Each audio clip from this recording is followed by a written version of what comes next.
Operator drone FPV pasukan terjun payung Rusia dari kelompok pasukan Sever menghancurkan awak mortir 120 mm angkatan bersenjata Ukraina di perbatasan wilayah Kursk. Dibuktikan pada sebuah rekaman yang diunggah di akun Telegram @moderasia pada Senin 9 September 2024. Pasukan lintas udara yang secara aktif menggunakan drone FPV mengungkap posisi tentara Ukraina yang disamarkan di area hutan. Selama beberapa hari terakhir, pasukan terjun payung Rusia telah melakukan lusinan serangan tepat terhadap personel dan peralatan militer angkatan bersenjata Ukraina.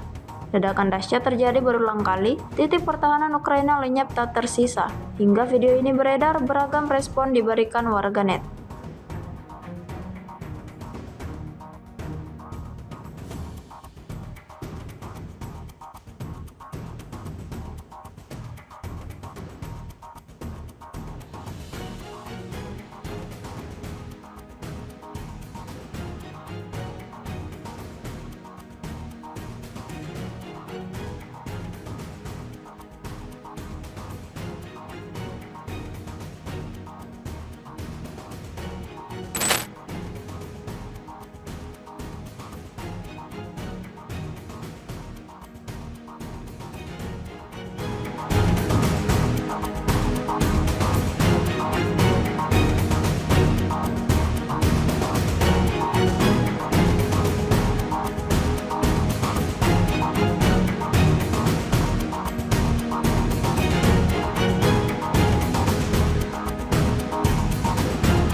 Download Tribun X sekarang, menghadirkan lokal menjadi Indonesia.